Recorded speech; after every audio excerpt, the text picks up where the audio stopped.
Boa noite a todos e a todas. É uma alegria, né, estar aqui com vocês nesta noite para estudarmos o Evangelho. Como o Rodrigo falou, né, nós estava programado que Rafael Lavarini estivesse aqui nesta noite, né? Mas ele está impossibilitado, mas o que eu posso afirmar é que tão logo ele se recupere, ele deve fazer a sua palestra aqui, né? E a gente espera contar com a presença também de todos vocês, né? Então, hoje pela manhã, acho que foi hoje pela manhã, né, que Leonira, Eva entrou em contato, assim, e não tem como recusar, né, um convite tão especial como esse do Viana de Carvalho. Principalmente eu, que sou trabalhador dessa casa e devo muito a esta casa também. Nós temos um curso sobre milagres. Neste curso,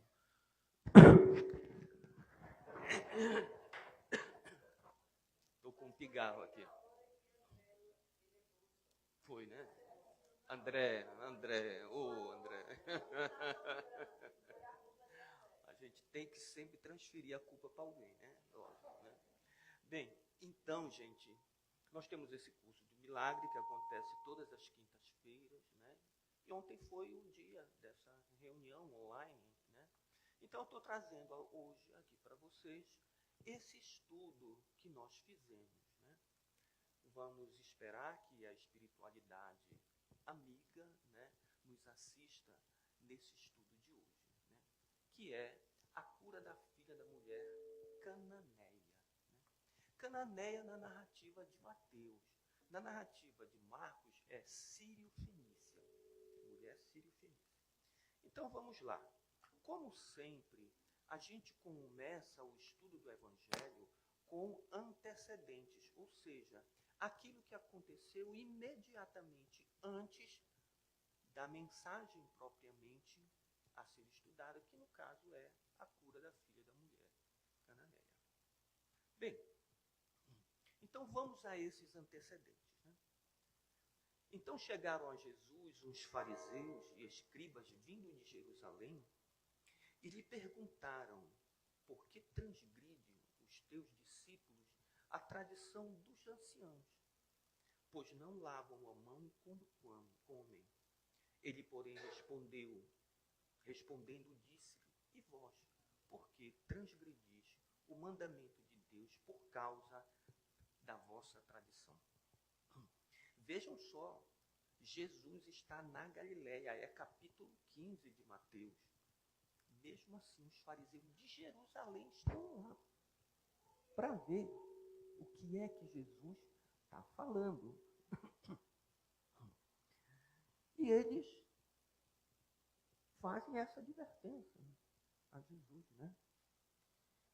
E aí Jesus rebate dizendo, como se fosse assim: pior são vocês que transgridem a lei propriamente dita. E continua Jesus: pois Deus ordenou: honra a teu pai e a tua mãe, e quem maldisser a seu pai ou a sua mãe certamente morrerá. Mas vós dizeis: qualquer que disser a seu pai ou a sua mãe, o que poderias aproveitar de mim é oferta do Senhor. Esse, de modo algum, terá que honrar seu pai. Vejam só que absurdo, né? Se criou na lei, os fariseus criaram, né, um atenuante. Você não precisa honrar seu pai e sua mãe. Você vai lá no templo e faz uma oferta dizendo: o que eu poderia aproveitar para meu pai e para minha mãe é a oferta do Senhor. E obviamente que aquela oferta é muito menor do que a que ele despenderia para manter seu pai e sua mãe. Vejam que absurdo. Eles estão reclamando de uma lei que está sendo transgredida, uma lei civil. Não lavou a mão antes de comer. Enquanto eles estão transgredindo a lei realmente. E assim, continua Jesus, por causa da vossa tradição, invalidaste a palavra de Deus. Hipócritas, Jesus diz, né? Bem profetizou Isaías a vosso respeito, dizendo, Isaías, um grande profeta, este povo honra-me com os lábios, mas o seu coração está longe de mim. Era aquela pessoa que cita Isaías, né? Mas ele é incapaz de cumprir o que Isaías diz que é necessário. É tudo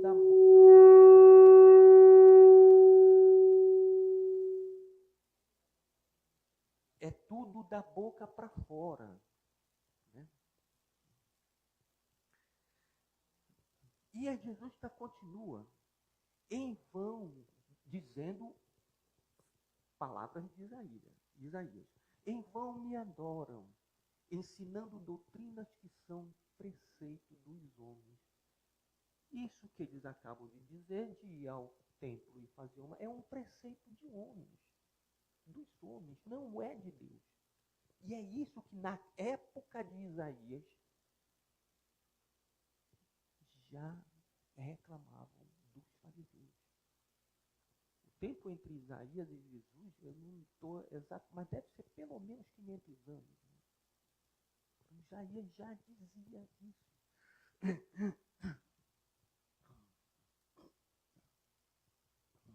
E ainda continuando.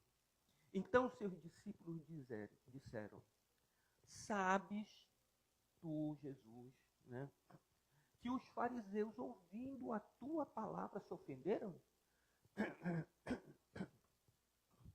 Quando Jesus disse que eles transgrediam a lei, que eles se ofenderam? Jesus, porém, respondeu, toda planta que meu Pai não plantou será jogada fora. Será jogada fora. Ou seja, a planta não é o fariseu. Esse é filho de Deus também. Mas é a lei que não é divina. Essa não é plantada, essa será jogada fora. E Jesus diz mais, deixa-os. São guias cegos. Se um cego guia outro cego, ambos caem no buraco. E aí Pedro diz para Jesus assim, mas então nos explica. Então nos explica. Então nos explica essa parábola. Que parábola? Aquela que Jesus falou, né? Que o que contamina não é o que entra na boca do homem, mas o que sai. Então Jesus disse, Jesus, porém, lhe disse, nem mesmo vós entendestes, diz para os seus discípulos, ainda não compreendeis que tudo que entra pela boca desce para o ventre e é lançado fora? O que sai pela boca, porém, procede do coração. E é isso que contamina o homem, pois do coração procedem os maus pensamentos, os homicídios, os falsos testemunhas, adultério. Aí Jesus vai elencando uma série de coisas. São essas coisas que contaminam o homem. Vamos agora começar os significados de tudo isso que a gente falou nesses antecedentes.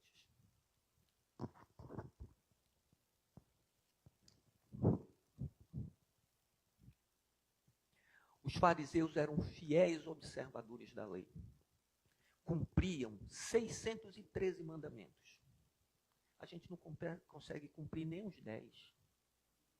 Eles tinham 613 mandamentos. Que estimavam ser o número de proibições presente na Torá. Nos 5 livros iniciais, né? 613. Mas a maioria das proibições era lei civil, preceito dos homens, como Isaías diz. não eram preceitos divinos. Para observar 613 mandamentos, era preciso ser um profissional da fé, da lei, para conhecer em todos os aspectos da vida. Coisa que a maioria das pessoas que nem sabiam ler, não tinham conhecimento. Isso dava muito poder aos fariseus, que podia condenar uma pessoa por ter deixado de cumprir algum aspecto da lei. Por exemplo, o sábado. Né? No sábado você não pode arar a terra, você não pode semear, você não pode colher, você não pode debulhar. Então, se um fariseu declarar contra alguém que ele fez isso, ele invalida toda a colheita daquela pessoa, porque ela é declarada impura. E ninguém vai comprar nada daquela pessoa. Então, os fariseus eram temidos pelas pessoas. Né? Os fariseus estavam sempre presentes nos atos públicos e até mesmo nos particulares. Todos nós sabemos que Jesus vai à sinagoga no sábado e depois um fariseu o convida para que ele vá até a sua casa comer pão. E quando Jesus chega lá, tem um hidrópico. Aquela fome com aquela barriga d'água enorme, né? E aí eles estão observando se Jesus vai curar, para condenar Jesus. Né? Eles sempre estavam presentes, não porque tivessem interesse na mensagem, mas para ver se Jesus transgredia algum dos preceitos da lei. Era óbvio que Jesus priorizava os preceitos da lei. Mas Jesus era muito menos exigente com a tradição dos antigos, que não é lei divina. Enquanto que os fariseus negligenciavam a lei divina e ampliavam os atenuantes da lei. Todos nós sabemos que, vamos dizer, uma pessoa é condenada, né? 30, 40 anos, mas dificilmente a pessoa vai cumprir essa pena. Tem uma série de atenuantes, né? Bom comportamento, regime semiaberto, depois, ou seja, dificilmente uma... Esses atenuantes existiam na lei. Só que eles são atenuantes com grandes prejuízos para as outras pessoas.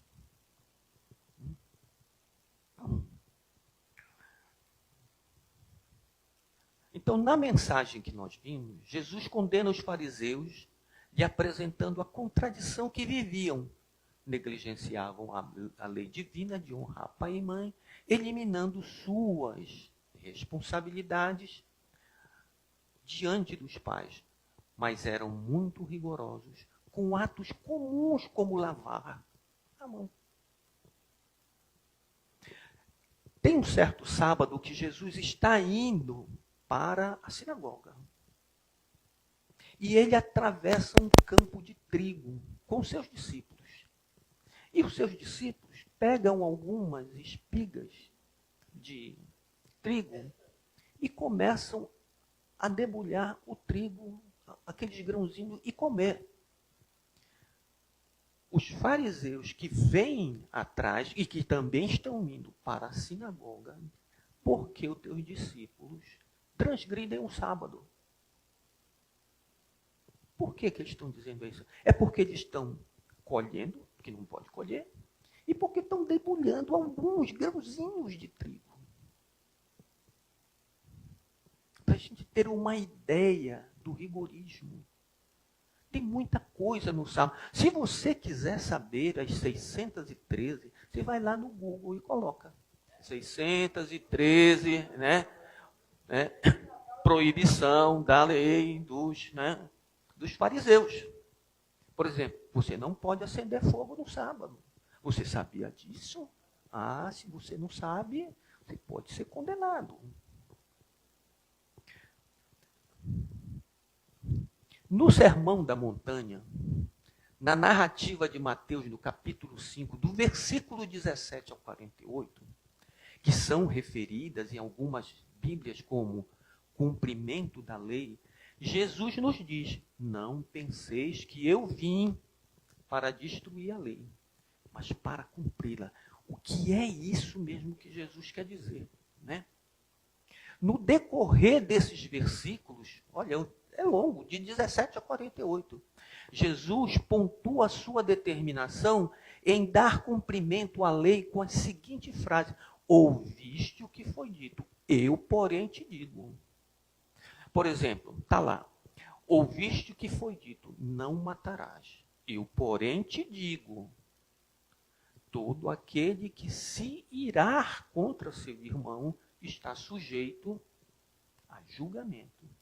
Quem chamar o seu irmão de tolo será levado ao tribunal.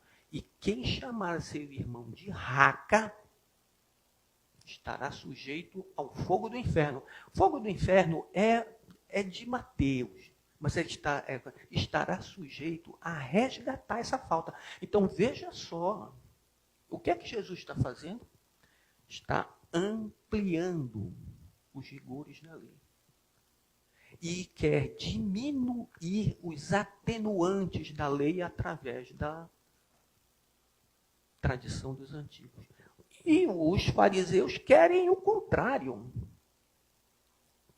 Eles querem diminuir a lei e ampliar os atenuantes. Todo o evangelho é isso. Né? Ouviste o que foi dito, não adulterarás. Eu, porém, te digo, aquele que pensar numa mulher com maldade no seu coração, e isso também servia para as mulheres com relação a né? Já cometeu adultério. Então Jesus está ampliando a lei. É por isso que algumas pessoas dizem que o Sermão da Montanha ele é impraticável. Você não consegue cumpri-lo. Né? E aí como é que fica a salvação? Bem, isso é um outro momento, é uma outra teologia que a gente não vai entrar aqui. Na verdade, Jesus está condenando as restrições da lei e as consequentes ampliações das permissões feitas pelos fariseus. Por exemplo, voltando lá, no 5º mandamento, honrarás teu pai e tua mãe. Foi acrescentada pelos fariseus uma permissão, que era aquilo dele chegar lá no templo e dizer: o que poderia aproveitar de mim para meu pai e para a mãe é a oferta do Senhor. Como se a gente pudesse se livrar de certas responsabilidades. Você não pode simplesmente se livrar da responsabilidade que você tem com seu pai, com a sua mãe, com seu filho, com a sua filha, com a sua mulher, com seu esposo. Você não tem como você fazer. Eu não posso chegar aqui no centro e fazer uma doação de dar, olha, isso aqui é por causa do meu pai e eu não vou mais ajudar ninguém. Não existe isso. Bem, então, para a gente entender esse cenário, né, que é um cenário de embate entre Jesus e os fariseus, por causa das permissões que os fariseus estão colocando diante da lei. Agora, então, vamos para a cura da filha da mulher cananeia. Agora é que a gente vai entrar realmente no que é o nosso estudo. Né? Então, vamos lá. E partindo Jesus dali, foi para as partes de Tiro e de Sidom. E eis que uma mulher cananeia, que saíra daquelas cercanias, clamou dizendo: Senhor, filho de Davi, tem misericórdia de mim, que minha filha está miseravelmente endemoninhada. Mas ele não lhe respondeu palavras, ou seja, Jesus não deu a menor atenção para ela. Que estranho, né? E os seus discípulos, chegando a ele, rogaram-lhe dizendo, olha só, despede-a, manda ela embora, porque vem gritando atrás de nós. Eles estão incomodados com aquilo. E ele, Jesus, respondendo, disse, eu não fui enviado, senão as ovelhas perdidas de Israel. Ou seja, como se Jesus está dizendo, eu vim para os judeus. Está dizendo para os seus discípulos. Será que é isso? Jesus veio só para os judeus?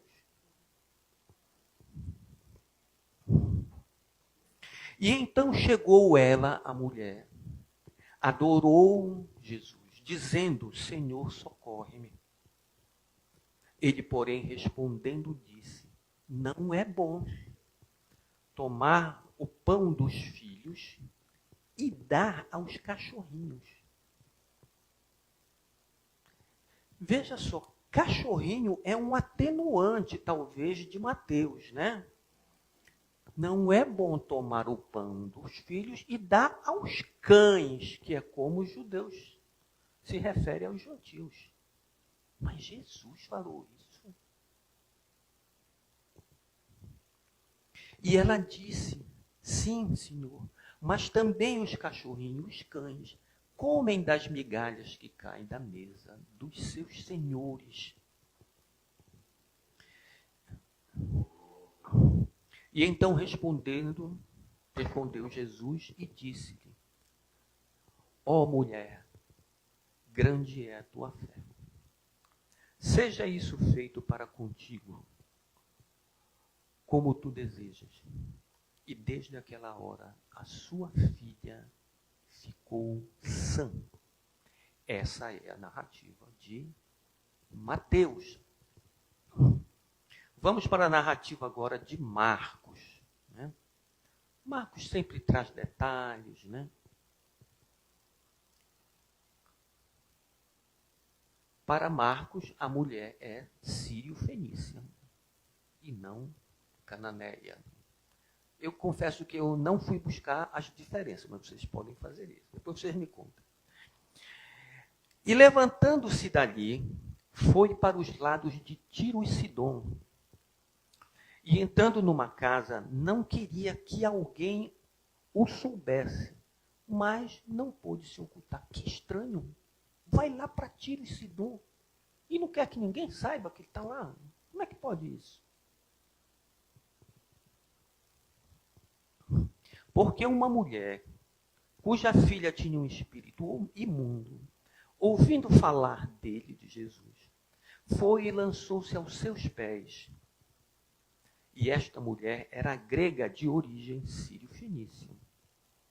E rogava-lhe que expulsasse de sua filha o demônio. Mas Jesus vai praticamente repetir o mesmo discurso. Deixa primeiro saciar os filhos, porque não convém tomar o pão dos filhos e lançá-lo aos cães. Ela, porém, respondendo, lhe disse, sim, Senhor, mas também os cães, os cachorrinhos, comem debaixo da mesa as migalhas dos seus filhos. Então ele disse,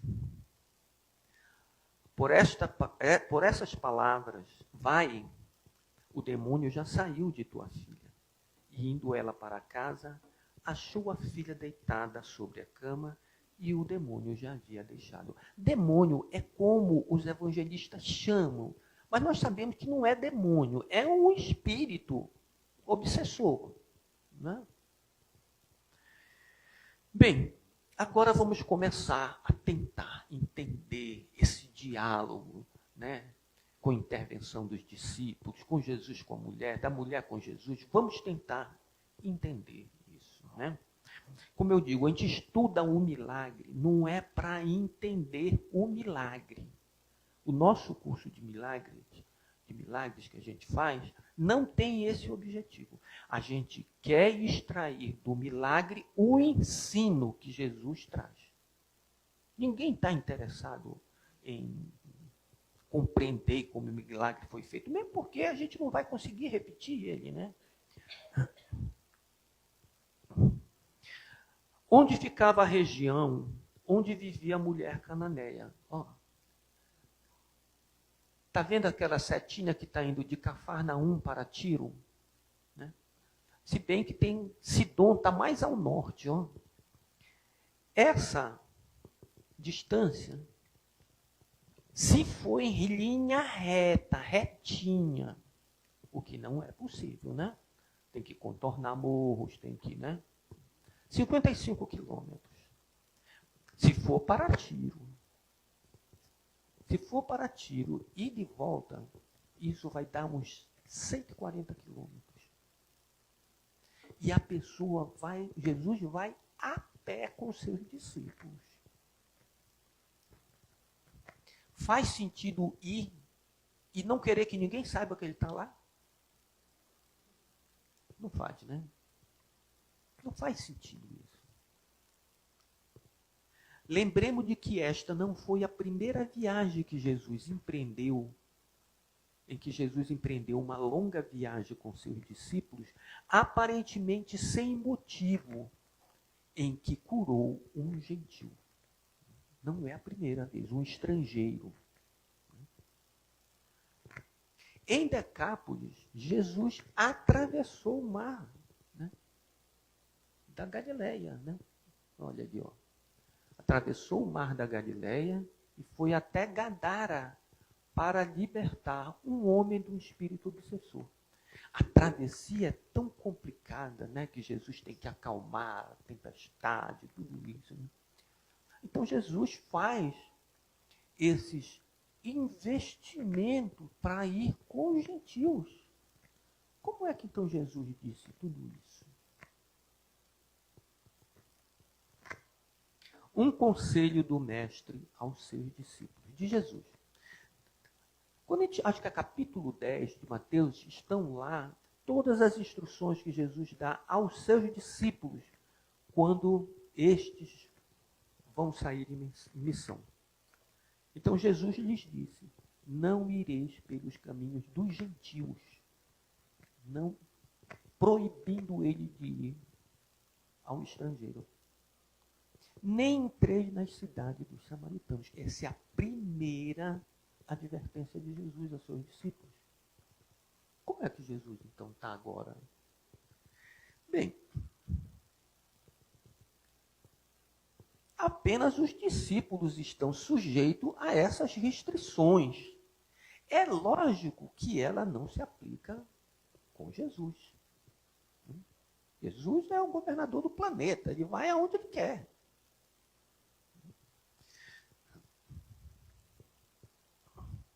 O que motivou Jesus a empreender uma viagem tão longa, que não é menos do que 8 dias para ir e voltar? A pé. Fora dos limites do Estado judeu. Podemos supor. Mas Jesus, como a gente falou, também fez uma viagem dessa para Gadara, onde libertou um homem de um espírito obsessor.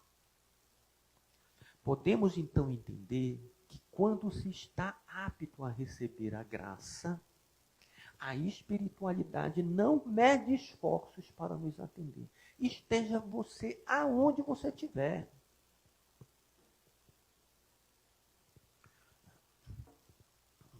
Marco nos diz que depois que Jesus chegou à região da Fenícia e se estabeleceu uma casa, não queria que ninguém soubesse que ele estava lá. Por que essa vontade de ficar oculto? Jesus parece que estava fugindo do assédio das pessoas. E deve ter recomendado que não divulgasse que ele estava na cidade. Mas certamente, se havia naquela cidade alguém que estivesse sintonizado com a sua vibração, essa pessoa iria encontrá-lo. É como o Ramanujan que vai, né, para Nova Delhi, eu acho, né, atrás do seu guru, sem endereço, sem nada. Mas eu vou encontrar ele. E um dia ele andando pela rua, quando ele dobra uma esquina, está lá o seu guru. Né? Paramahansa Yogananda, na verdade. Né? Isso acontece quando uma mulher, dentre muitas outras pessoas que estão na rua, o percebe e se revela a ele, dizendo: Senhor, filho de Davi, tem compaixão de mim. Ou seja, ela encontrou.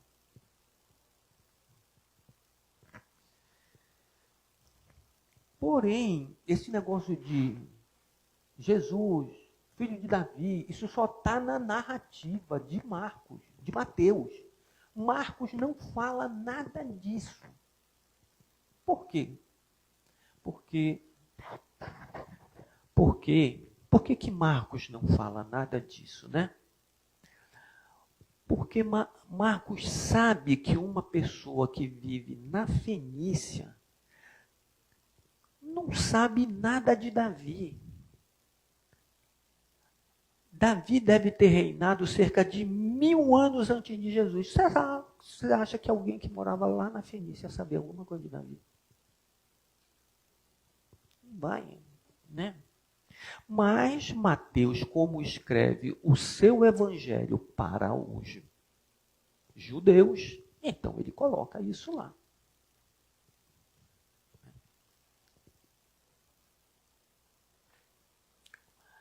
Agora inicia-se o diálogo, agora que a gente vai começar a entender esse diálogo. Né? Tchan, tchan, tchan, tchan, né? Agora inicia-se um diálogo entre a mulher e Jesus, com uma ligeira intervenção dos seus discípulos. A mulher acompanha Jesus em sua caminhada e clama por ele, mas Jesus não toma conhecimento dela, ignora ela. A indiferença de Jesus parece ter sido feita para ver como seus discípulos reagiriam diante daquela atitude dele. Jesus espera algo dos seus discípulos.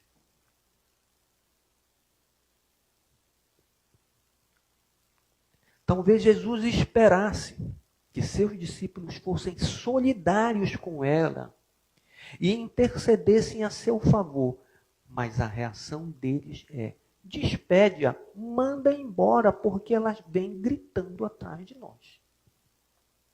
Jesus deve ter ficado decepcionado com seus discípulos. Né?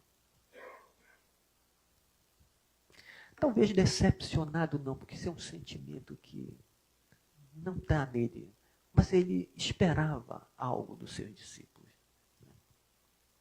Por que os discípulos reagiram assim? Porque eles estavam envergonhados com os gritos da mulher que vinha atrás dele, gritando, né?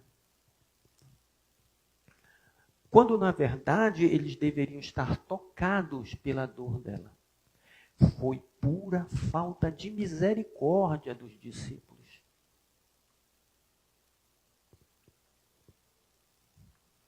Jesus responde então, olha só como é. Jesus responde então, ele responde para seus discípulos.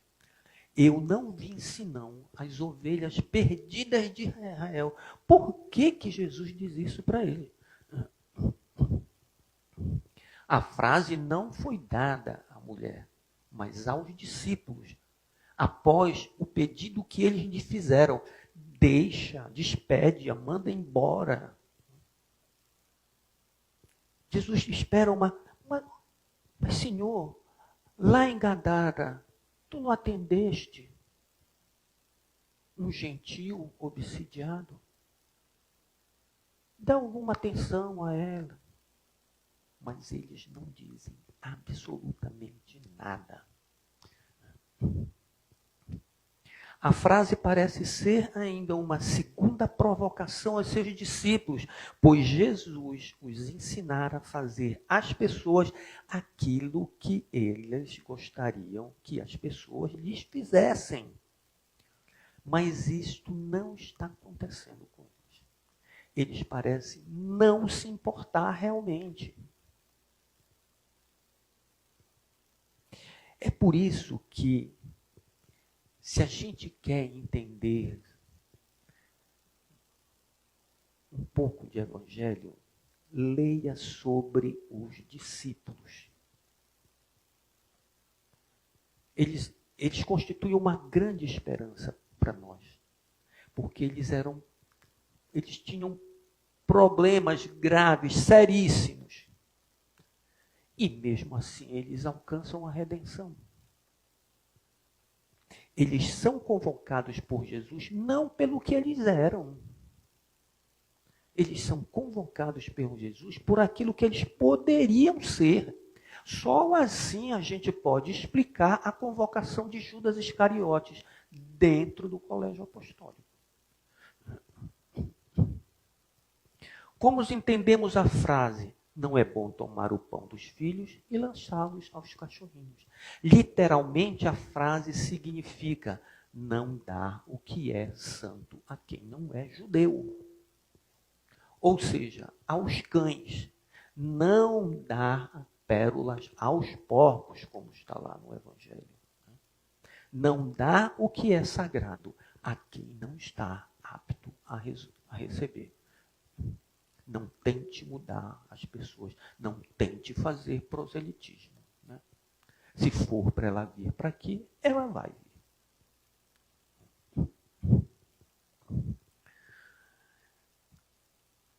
Embora Jesus estivesse aparentemente respondendo à mulher, mas ele está dando aos discípulos uma oportunidade para manifestarem um ato de misericórdia em favor dela. Mas foi tudo em vão. Sabe quando você está falando uma coisa para uma pessoa, mas você está querendo que a outra pessoa escute, que uma outra escute.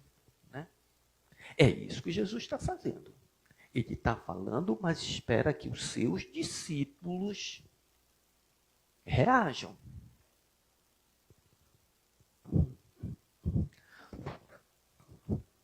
Por que a mulher não se ofende com as palavras de Jesus? Porque ela sabe que nada de fora pode alcançá-la. O que revela que tem compreensão de quem é verdadeiramente. Se alguém lhe diz alguma coisa contra você e você se aborrece, é porque você não está preparado. Sabe por quê? Porque aquela pessoa não lhe conhece. Então ela está falando do seu personagem, né? Desse espírito que tem nome. Mas ela não pode alcançar o seu interior realmente. Mas se você se descompensa por isso, é porque você não está preparado. Você toma todas as ofensas como algo particular, como ela não. Os estoicistas dizem: ninguém sabe quem você é. Só você. E muitas vezes nem você sabe quem você é. Porque você só se conhece dessa vida. Mas Jesus sabe quem você é. É por isso que ele convoca Mateus. Mateus é um cobrador de imposto, tido pela sociedade como mentiroso, ladrão. Você acha que Mateus podia pensar que Jesus ia convocar ele? Nunca haveria de pensar nisso. Mateus se conhecia? Não. Mas Jesus conhecia Mateus.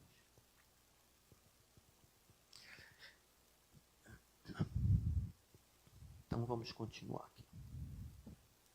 Mas então Jesus desconhecia o grau evolutivo do espírito que animava aquela mulher? Jesus não reconhecia isso?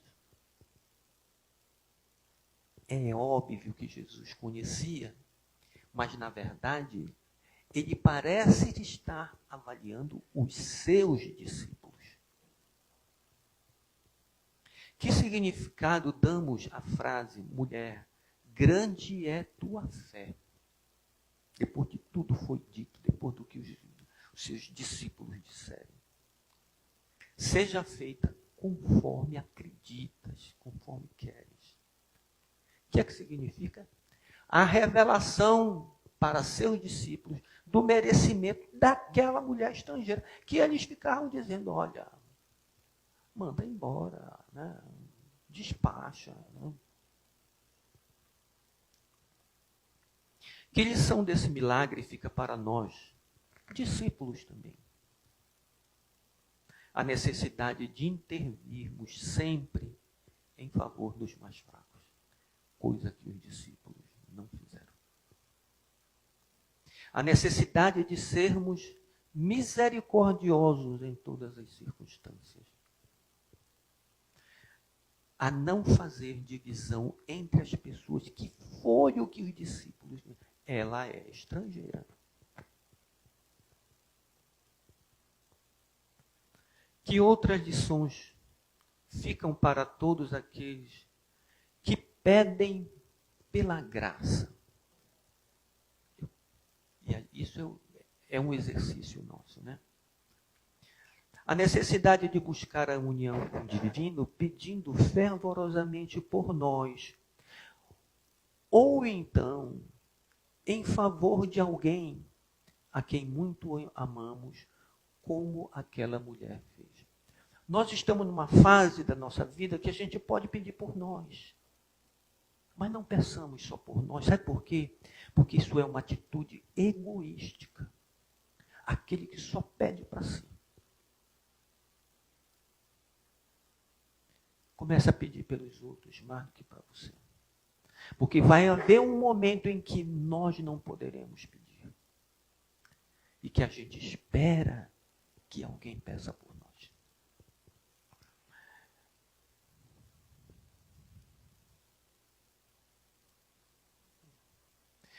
Bem, então vamos à ideia principal desse nosso breve estudo.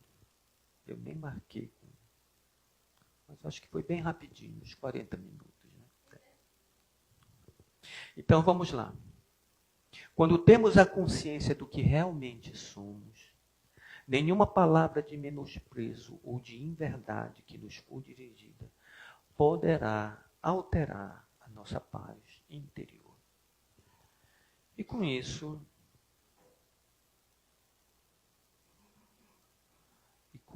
nós...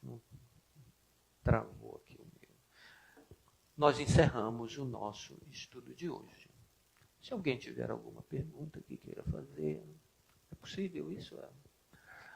Se alguém tiver alguma pergunta que queira. Bem, como não temos, então, muito obrigado pela atenção.